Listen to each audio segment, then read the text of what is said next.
listening to Nightmare on Film Street. The current time is 6:66. Traffic is clear ahead from here to the afterlife, but it's hell outside. For the next hour, you're on Nightmare time. So, let's give a grave welcome to our hosts, John and Kim. Hello again, fiends, and welcome to Nightmare on Film Street, horror for the casually obsessed. I'm Kim. I'm John. And this week, we are finishing off our Rage Cage double feature with the, I'm going to say underrated. Oh, yeah. Underrated high-budget movie. 100%. Ghost Rider is Nicolas Cage's Once Upon a Time in Hollywood.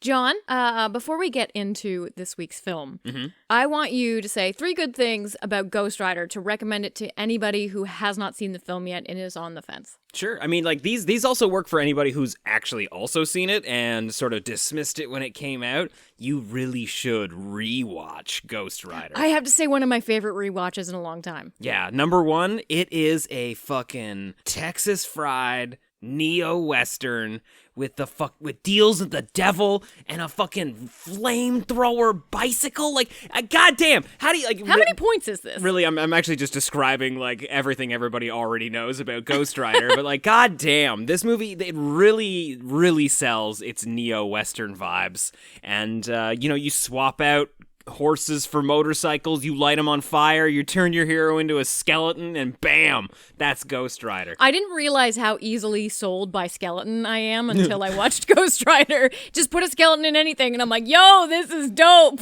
Point number 2, Nicolas Cage drinks a martini glass full of jelly beans. That's some in lieu of alcohol. In lieu of alcohol, like he swills it around like it's got an olive in it that he's trying to mix in, and then just like shoots it down when he gets mad. It's brilliant.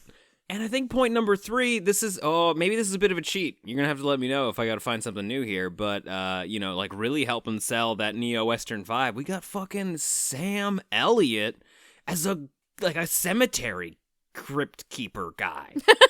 Those words didn't want to come out of my mouth, but here they are, out in the world and into your ears. He's a cemetery crypt keeper crypt keeper guy and narrator. Yeah, big old mustache on that boy, too. Maybe that's the third point, Sam Elliott's mustache. Sometimes you're born a Ghost Rider, sometimes you're not, and you make a deal with the devil and thus end up becoming a Ghost Rider. Sometimes you gotta dance with the Ghost Rider that brung you. All right, so those are 3 good things. John, what's keeping you creepy this week? Honestly, really just the vibe of Ghost Rider. That's what I'm riding high on. Especially now that we're talking about it, I'm like, my love for this. It's been a little while since we've recorded this episode, but like, goddamn, there's a fire inside me that's just been re-stoked, and we should watch it again tonight. I fucking loved watching this ghost with chains just like rip roaring up a building, lighting shit on fire. You're gonna talk about it in a minute. I guess. As of dropping this episode, we are on the road. We are at Panic Fest. We've got some fun events happening there. It's Panic Fest in Kansas City, Missouri. Check it out if you're nearby. Come see us. We're recording this in advance, so hopefully nothing crazy happened. Yeah, I mean, they announced 16 more Halloween films. What do you think would be so crazy? Yeah, 16 more Halloween films. Yeah, I guess. I mean, John Carpenter is gonna direct a Nightmare on Elm Street movie. Yeah. Like, that'd be like, we'd have to talk about that. Yeah, like Jason versus Michael versus Leatherface. Hell yeah. We would be in the RV recording something. That'd be great. Dear Jesus, dear Lord. No, as it stands, we're just at home. I mean, at the time of recording, we still also haven't seen The Northman. I hope we loved it. I think, if you're listening to this now, you'll have a better understanding of what we thought of it than we do right now sitting in these chairs. I will also probably have seen The Unbearable Weight of Massive Talent. Probably excited for that. Yeah, I'm not keeping us creepy, but definitely in line with the Rage Cage discussion. Keeping in lieu with Cage. Keeping us raging, right? But yes, like Kim said, we will be at Panic Fest this weekend. We will be hosting karaoke, and we will be recording a live podcast with Mick Garris celebrating the 30-year anniversary of Sleepwalkers. Come panic with us. Come drink with us. Come sing karaoke with us. It's going to be a blast. I'm not singing karaoke. I'm going to make Kim sing karaoke. I'm a cheerer support person. I'm a wooer. Woo! Those, you know what? Good work. Every karaoke club needs a good wooer. Yeah, wooers are underrated. We do not get enough credit. We keep the vibe rolling till 2 a.m. Yeah, yeah, just as the party's starting to dip and everybody's getting tired, just one person from the back stands up. All you need is one person to woo. The crowd's part. Woo! Party's back on. That's Kim. So without further ado, let's throw you over to the trailer for Ghost Rider.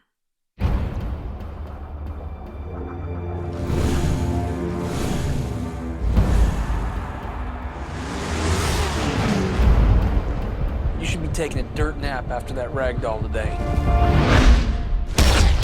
I got lucky. Luck don't cover it, JB. You got an angel looking after you. Maybe it's something else.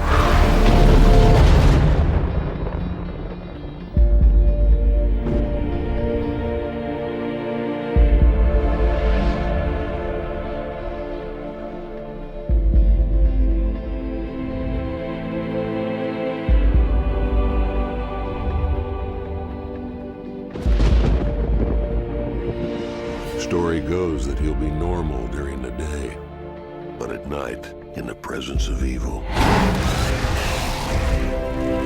the Rider takes over.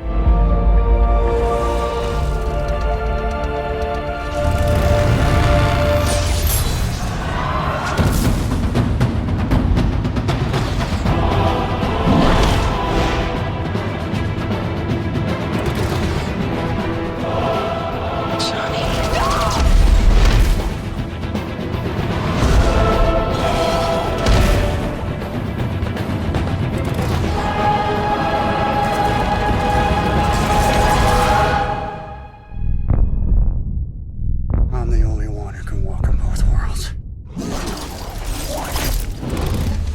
I'm Ghost Rider.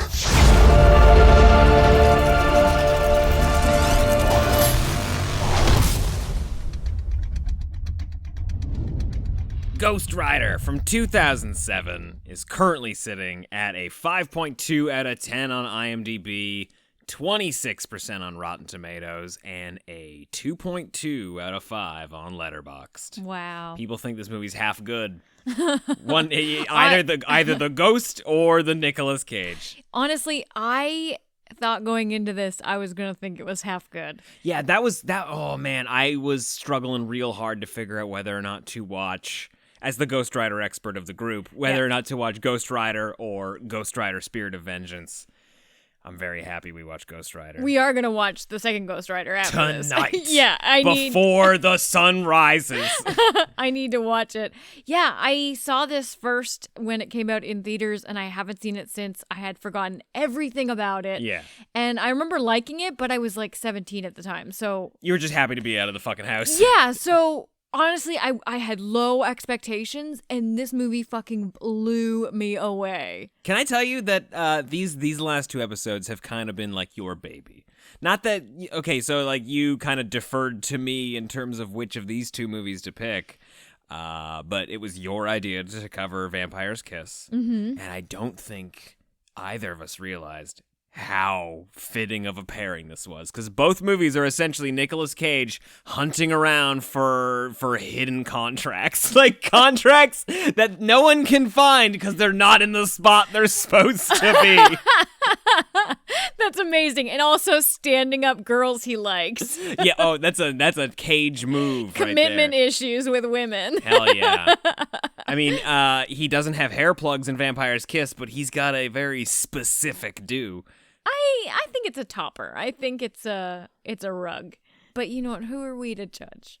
He's a skeleton half the time. Isn't it great? Isn't so it good. fucking amazing when he turns into the goddamn fire skeleton? It's fucking crazy because you adore Nick Cage. You want Nick Cage to be on the screen all the time. Oh. But then you get this fucking skull-headed dude who doesn't sound like Nick Cage, but it definitely has like Nick Cage's shoulders. Nick Cage definitely acted it out. Hell yeah. And was probably the voice that they just edited so it doesn't sound like him at all. I'm sure he insisted that he be the person to do it, too. Yeah, true.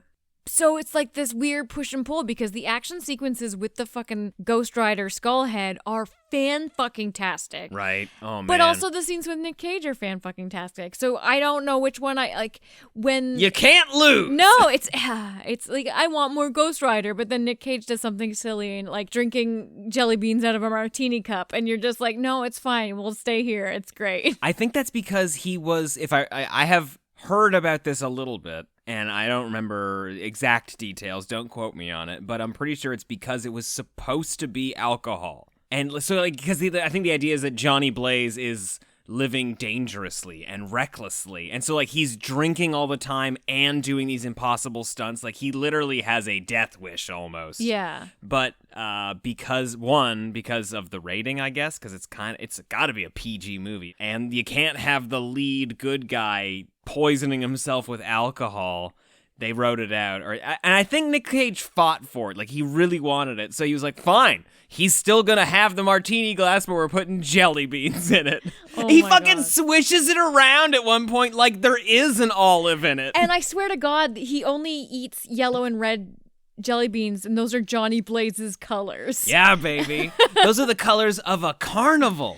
Those are perfect. Those are also the colors that you need on your palette if you're going to turn this movie in black and white. And what is this but a fucking age-old Western? From start to fucking finish. This movie is a classic Western. I'm sorry that I sound so enthusiastic. No, I'm totally on board. I was like, this is the best updated Headless Horseman ever. Oh, man, I've never thought of it like that. That's genius. So good. And I was thinking that the whole time, and then when we got to fucking Sam Elliott, I was just like, oh, dear God. They say some legends are born, Every others are forged Every and fly. skull has a motorcycle, and man. every motorcycle has a story.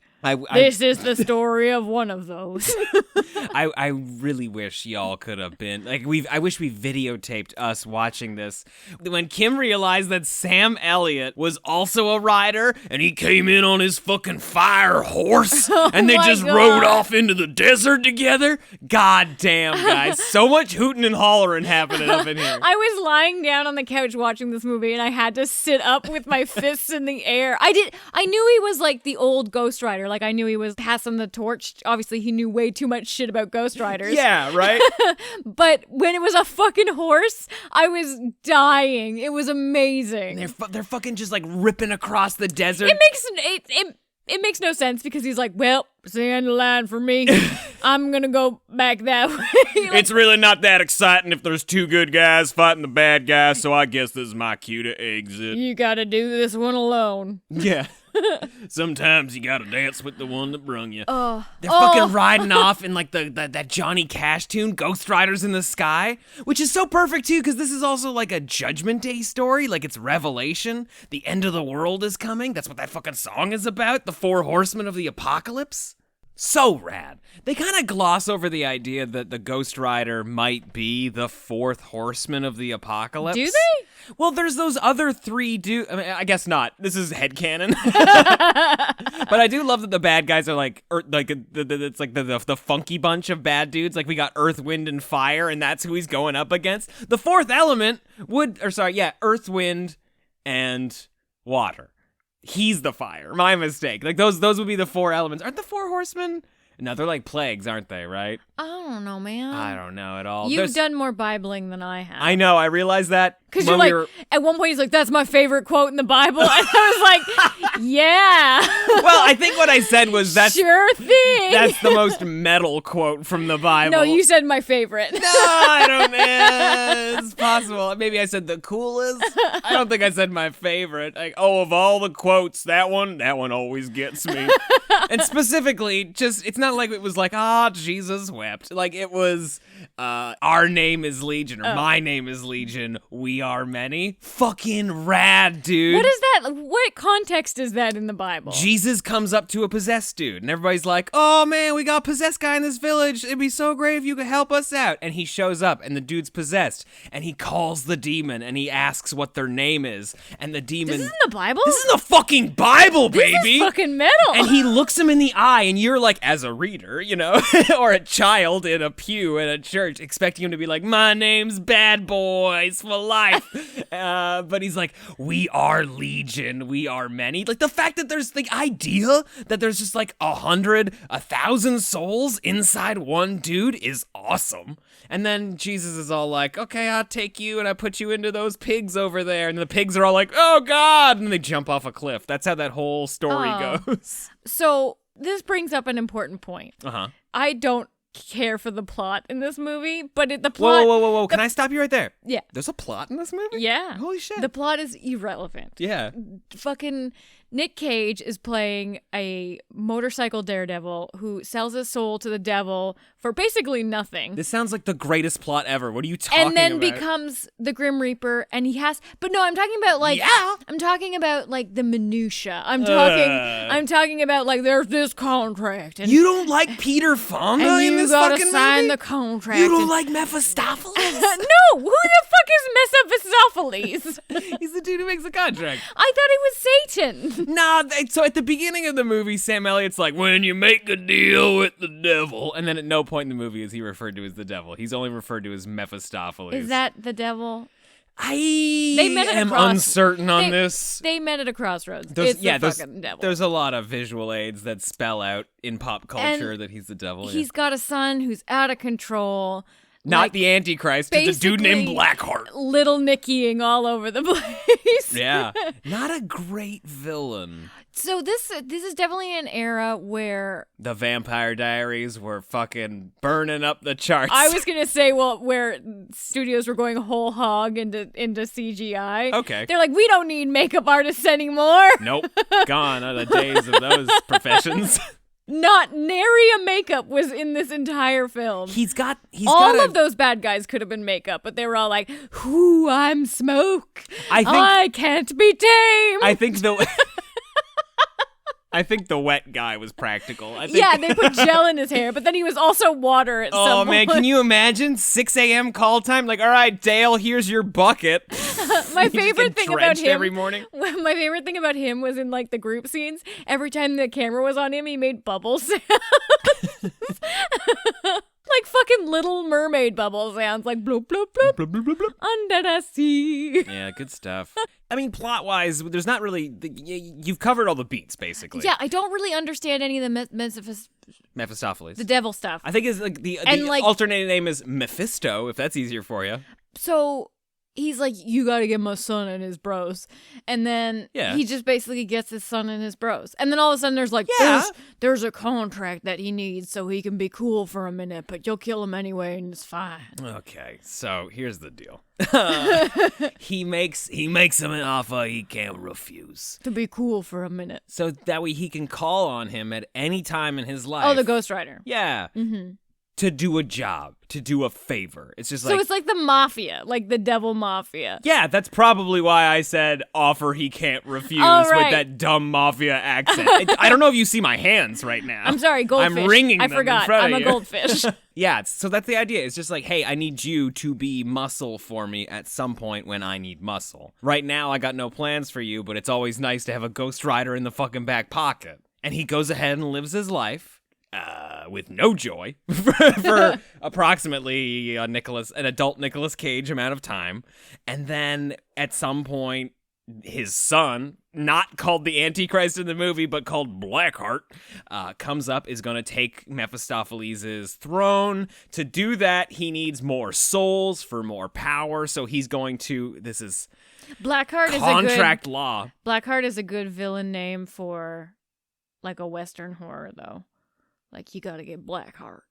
That's what this contract's all about. He's going to use the contract to get the souls to get power to dethrone his father. So he calls Ghost Rider, his fucking basically bodyguard, to like do his dirty work, stop his son from getting that contract, which he also doesn't know where it is. I mean, maybe he does. He's Mephistopheles. I don't know. It took me like the whole movie to figure that out too, so don't feel that bad. But like, who gives a shit? All you want to see is this fucking guy turn into a fire skeleton and just like...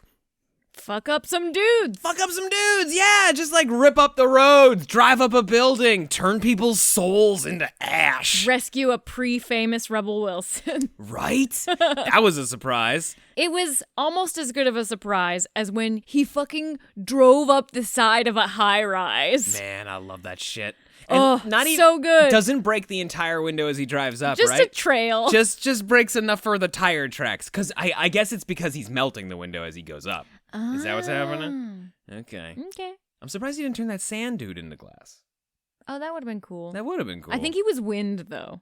No. The sand guy at the train yard. He was sand? Yeah, he's sand. He's earth. Oh. He turned him into, like, he just, like, cooked him and turned him into rocks, I guess, right? Like, you are gravel now. Eat shit. I'm going to say more things I like about the Ghost Rider. His fucking chain.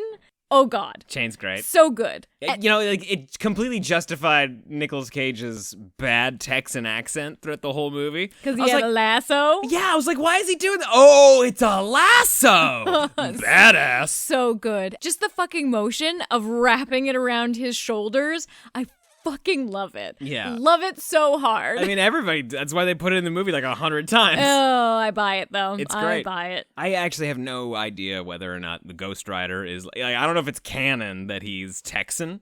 I hope so. There are, like, not enough, I'm saying there are not enough Texas superheroes with zero knowledge of how many Texas superheroes there are.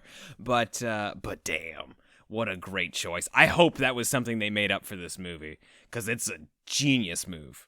But yeah, that accent, real fast and loose on that accent. It was another reason why this was a great pairing with fucking Vampire's Kiss. That's because right. The accents, like, you don't come for the accents, but they really are just the sugar on top. They're that spice dude who flicks the spice. You know, the spice dude just meme? a little salt. Yeah, it's Nick Cage's accents. Right on. Oh, so good. So good. Just thinking about King Triton and his, like, existential forever Are we really jail. going back there? Emotionally, I mean- I do not want to go back there. No, I mean, like, I was just using that as a jumping off point jumping off point. I'm gonna bring that back up for a half a second, ditch it completely, so I gotta talk about the, penance stare? Is that what it's called? Oh, I wrote it the down. penance gaze? I fucking wrote it down. What's it called? Oh, I dropped my phone, so I don't have it. Okay. It's the penance stare. Penance stare. There we go. Yeah, You have to and pay your penance. So, but the greatest thing about it, this is Mortal Kombat, and this is like an up, down arrow, back arrow, square, X, circle. This is how you finish them. Start button. Yep. Move. It is a full ass move that everybody knows the name for. Everybody, yeah, like the bad you guy's can't touch me with your penance stare. Your penance stare doesn't work on me, fool. Yep. I guess that's a thing from the comics. I guess. I mean, they've all got a move. They've all got a thing they do. Oh, boy. It would have been cool if they didn't name it, but who gives a shit? It's a rad idea, especially if you think about like the robber that he saves Rebel Wilson from. Mm-hmm. He does the penance stare on him. Do you think he dies? I mean, the guy in the end died. Well, let's just focus on the burglar for a second. Okay, but I'm using context here. No. The guy you had no context at minute 38 when Okay, you I saw didn't think he died. I thought he was just like haunted by Exactly. being a baddie. Yeah, that's what I'm getting at. So he is experiencing all of the pain and suffering of all of his sins, all of the people that he's hurt in his entire life. That's fucking dark, bro. I thought it That's was like fucking amazing. the pain in the form of regret. I think he experiences it however everybody else feels it. So no, I think it's something different. I think the volume of that pain converted to regret. So it's like if regret could be a physical ailment. All right, I mean that's a fun idea, and you multiply that 100,000 times. That's what happens to the bad guy at the end of this movie. Gives him the penance stare. He's got literally just like thousands of bad, awful souls and surely inside those of him. souls are bad. They're Some from of the them at Wild least. West. They gotta be awful. It's basically just like you've got like an entire city's population of serial killers living inside of you. That's true. You get one bad cup of whiskey, the whole bar you shoot up. Yeah. There's not much else about this movie. I almost feel like we're I don't know, we're not all the way through the podcast, but I feel like we've covered it all. It's because the plot is not important. How do you feel about Eva Mendes? I was gonna bring up Eva Mendes. I fucking love her. Yeah, just in general, you like her and everything. You know, I don't think I liked her before this. I do fucking love her character in this, though. Okay. She, despite all of her best judgments, agrees to go on a date with Johnny Blaze. Oh, this date is good. But before that, just the fucking pickup scene where he does this monumental jump that should have killed him, and then he just runs off on his motorcycle down the freeway to go pick up his like long lost lover. To just do like trick stunts and shit. Yeah, and he's like sitting on the front of his bike at the window to the van, like while hey, driving it. Hey, baby. Yeah, it's good stuff. It like completely derails traffic, like backed up traffic on the 405 for hours. Oh, it's so fucking funny. Really good. But so she agrees to go on this date with him, and of course, it coincides with the exact moment he's getting his Ghost Rider powers for the first time, so he stands her up, but she stays there like the whole night, drinking wine. Oh man, holding her wine glass with two hands. The best part is that at some point she pulls an 8-ball out of nowhere. Yeah, just like she just keeps a whole ass 8-ball in her purse. Shakes it, sees the results, doesn't show it to the camera. No, we never know what the results were, but she was not happy about it. I mean, as someone who's used an 8-ball many times, I'm sure it said not so clear, shake again. Outlook not so good. Outlook's not so good. Thank you. Yeah, that's what it is. Haven't they? Isn't that still like a proprietary thing? Like, don't the people who invented the 8-ball own the technology that makes it float to the top like that?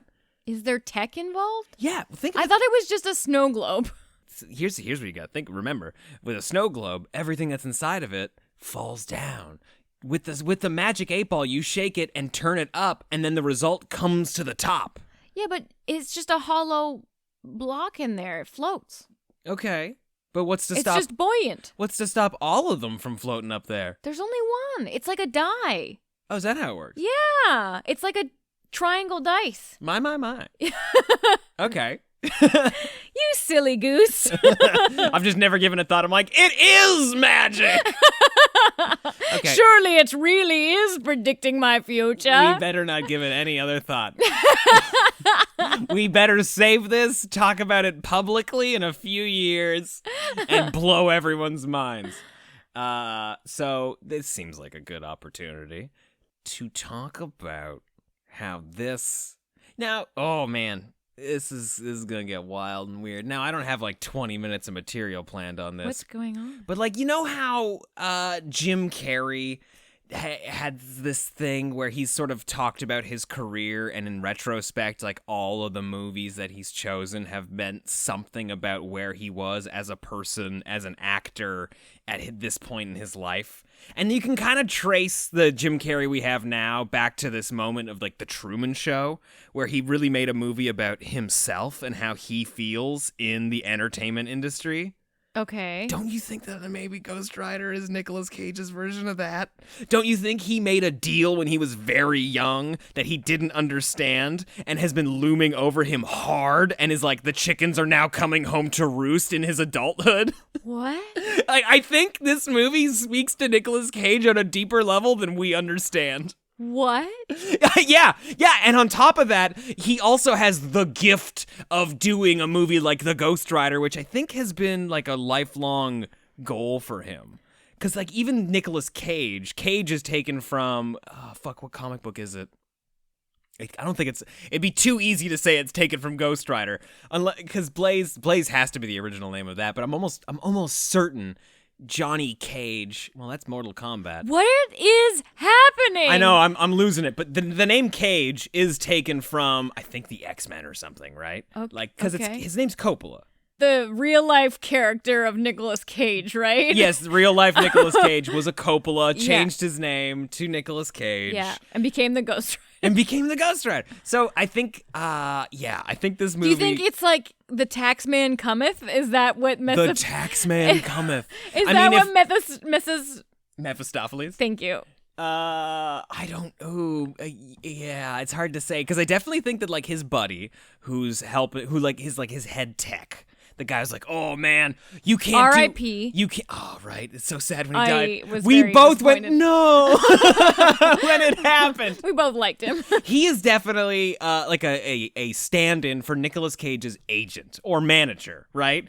And Nicolas Cage keeps taking all these crazy roles that are like gonna end his career. And he's Okay. like, hey man, you can't do this. I don't know how I can just stand on the sidelines all the time and just like watch you risk your life and almost die. And Nicolas Cage is like, I got this. I have to do this for myself. I need to know whether or not people are coming to see me or my talent. And like he's got to define, like, I need to prove that it's me out there. Like I'm literally taking lines from this movie. I think this might be like his most personal film. Okay, so And I when know- you started, full of shit. I thought you were full of shit. I thought you were just like hanging out in Dung Beetle Town.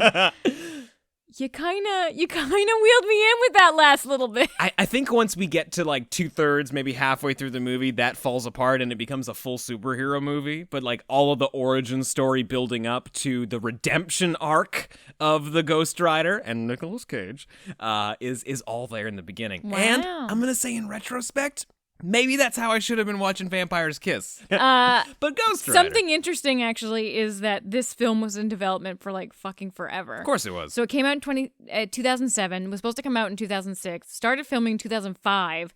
Nicolas Cage first signed on in 2001. Damn. Yeah. And then it took basically too long. And so, like Vampire's Kiss, he left and then came back because Wow. he really wanted to fucking do the role. Goddamn. Yeah. That's amazing. Have you ever seen this is like I love that Nick Cage has like roles that haunt him. He's like, no, I gotta be the skeleton motorcycle man. Right? I'm so glad he's doing Dracula now. Did you ever see the screen test photos that he did for Superman? No. Tim Burton's Superman. Whoa. They were gonna get Fuck me. Yeah, Tim Burton was gonna direct Superman. Oh, and it was God. going to be Nicolas Cage. He's in the suit. You can see the photos. It's I nuts. want to change universes. Where can we go where it's the Berenstain Bears and Nicolas Cage's Superman? Wow. That's so fucking cool. You're finding them and you're going to put them in our Discord right now. Okay, I can do So that. that the people listening to this can fucking see it. I was going to too. say by right now you mean in several weeks from now in when we several release this weeks episode. from now. I can do that. Oh my God. Wow. You know, you brought a whole lot to the table here. I honestly, the only thing I had left to talk about fire. was if that scene where Nick Cage looks in the mirror and he's fully fucking ripped. If, Oh, yeah. I just wanted to know if that was CGI or not. I think he signed on in 2001. He had 6 years to get ready. But There's one moment where he's just pointing with a naked arm and I was like, those are some good biceps on Nick Cage. that's great. I wonder if there's a real. First off, I think those were airbrushed a little bit, but I am sure he got nice and lean for that mirror scene. Anytime you see him do any hand movement, it's the exact same. He loves the like pointed claw. He waves at people with the same hands that I use when I'm trying to do like the like I'm a ghoul, like I'm coming at you. Like the Dracula hand. The Dracula hands. Wow. It's really coming full circle, eh? Mesmerize. Yeah, he waves with that hand. He points with that hand. It must be iconic from the comic books or something. No, but he does it in every movie. It's not exclusive to this movie. Oh, maybe he broke his hand as a child and he can't make a fist. Maybe that's all it is. Oh, like he can't close his hand? Oh, maybe. Yeah, maybe. Who knows? Surely we've seen Nick Cage make a fist. We have to have. Unless it was always a double. Movie magic, baby, right? Fist double? Yeah, I'm Nick Cage's fist double. Been in the industry 46 years. Yeah. He does all his own ab work, but he needs a hand guy. So, Kim, Peter Fonda, right? As the big bad in this movie, he kind of only shows up to just like sign contracts and like stomp his cane around and stuff. Don't you love Peter Fonda? I had a feeling. Yeah. He didn't have enough flair. So- I did really enjoy that moment when he's in the carnival tent. Also, shout out to the carnival. Love a carnival. So good. You don't even need to do anything cool with it. Just have a carnival. And Yeah. I'm like, whoa, this movie's great. You could put Bradley Cooper in it and I'd be like, oh man, Oh so my God, awesome. Bradley Cooper's so cool. I forget everything he's done previously. Yeah, the moment when the devil, Mephistopheles, Yep, that's him. is walking around the tent, and at one point he's got like a shadow, and it's like a full-ass gremlin. Oh, I forgot about that. Yeah, and the lightning strikes and so good. I think the thing is like the pizzazz you're talking about him not He having. needed a little showmanship. I think that's why they hired Peter Fonda. I think for I'm going to say it, specific age group, which I'm guessing the cutoff for that age group was 1 year before you were born, the day after I was born. I snuck in right under the wire. I think Peter Fonda just always brings this to his roles, and I think it's What does he bring? What are we asking? That's what I'm getting at. Like, Peter Fonda is a weird character, and I apologize to everybody out there who is our age or younger who also doesn't know who the fuck Peter Fonda is, because I'm just an old ass man. Jane Fonda's dad? Jane Fonda's brother. Oh. Henry Fonda was their dad. Okay. Anyway, Peter Fonda just kind of like, for me, is sort of like, there's a meta quality to Peter Fonda in everything that he's in. He kind of is the face of Hollywood for me in some regard. Maybe that was helping compound my idea about this being a meta story about Nicolas Cage, because Peter Fonda is a weird actor, because I don't know that he necessarily has star power the way other people have star power, like a Kurt Russell, you know? But he's like Hollywood legacy. So it's understated. It's subdued, kind of? Is that what you're trying to get at? I don't know. It's like Peter Fonda has been such an icon in Hollywood since the 60s. Like he and Dennis Hopper sort of like helped usher in like the new Hollywood that sort of like brought in auteurism in the 70s. Like they made Easy Rider together. You're it getting changed TCM Hollywood. up in here. I'm real sorry about this. I didn't want to be. I know we're talking about a fucking dumb skeleton movie. I liked when the bike turned into a skeleton bike. But I don't know. Like there's just like anytime Peter Fonda shows up, it almost seems as though he is a surrogate for some sort of real life understanding of what Hollywood is. Like he is a meta character. We're peeking behind the curtain a little bit. Like you always know that he is a real person who exists in the real world. So how do you bring that into Ghost Rider? How does that apply? I don't know. Is this just applying to you personally? Maybe, I guess. Yeah. I mean, but like fucking like even in like Steven Soderbergh movies when he shows up, the Limey, he's kind of like a meta Hollywood character. Like he is sort of a person that represents Hollywood. If you know who Peter Fonda is. I'm just gonna shut the fuck up. How's that sound? I know, but I see that like film could be like making a deal with the devil. Like you want to be an artist, but like fame fucking actually sucks. And no, John, I don't know what you mean. Was I close? No, well, yeah, that's going back to my Nicolas Cage thing. I don't think I'm articulating my Peter Fonda idea very well, so I apologize for that. Okay, we're going to end on something a little bit more Nightmare on Film Streety. Ooh. What is your single favorite moment of the film? Single favorite moment? Like a glimpse, a touch, weird dialogue, whatever you fancy. It is the split second of this movie where you experience several emotions when you are having a rip-roaring good time watching the fucking Ghost Rider and the Ghost Rider from the Wild West. Oh, so good. Blazing across the desert. And then they run past an iguana, and the iguana is so caught up in the hellfire badassery of this moment that he too becomes a skeleton and then dies. And you're like, oh shit. Like in a half a second, you're like, fuck yeah. Oh, poor little guy. That actually looked really good. It looked great. None of the other CGI makeups looked good at all, but the fucking iguana, on point.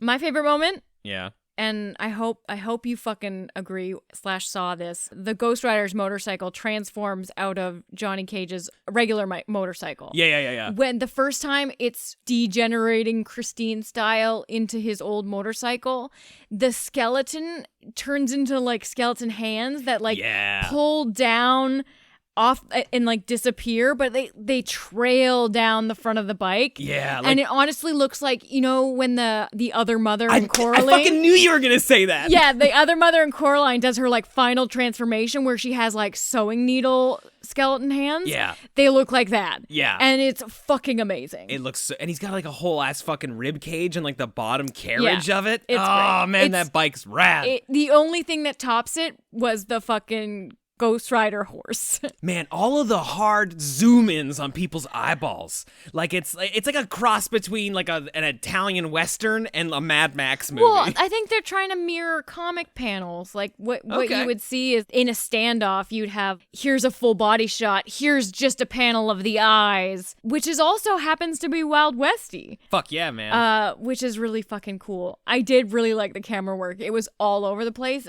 especially in those CGI sequences. I was just on board. I was here for the ride, and I just enjoyed the trip. I can't wait. I cannot wait to show you, or honestly reintroduce you, because you've seen it, you've just forgotten about it. I have no memory of this movie. Ghost Rider 2, Spirit of Vengeance. Man, it's so fucking rad. There's a scene where he turns like a whole, does he got like a 40-foot chainsaw kind of thing? Like he turns, it's like, I'm over explaining it, but it's like this giant piece of machinery that he turns into like his own fucking weapon.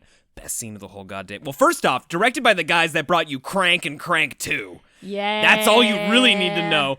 There's a scene where a dude with a machine, he's like staring down a dude with a machine gun, and the guy with the machine gun just fucking opens up on him, and he screams and opens his mouth, and this guy empties a clip into Ghost Rider's mouth, Stop and then he spoiling it. spits the fucking bullets back at him. What? All on fire. Man, it's good stuff. Okay, we're gonna watch Ghost Rider 2, but first we have to do our ratings of Ghost Rider the first. Yeah. John? I'm giving Ghost Rider a 3.5 out of 4. I am also giving Ghost Rider a 3.5 out of 4. I almost gave it a 4 out of 4, but the ending, he was just like, I'm not giving you back your curse. Yeah, oh, we didn't even talk about that. I'm gonna punish you with the abilities that you gaveth to me. Broke his contract. And Mephistopheles is like, no! You'll pay for this. And he's like, there's gonna be a second film and you have nothing to say about it. It's good stuff. Well, that's our coverage of Ghost Rider. Let us know what you thought of the film and this Nick Cage double feature. If you have any wild Nick Cage recommendations, give them to us. Or if you're looking for wild Nicolas Cage recommendations, come a knocking. We also have some.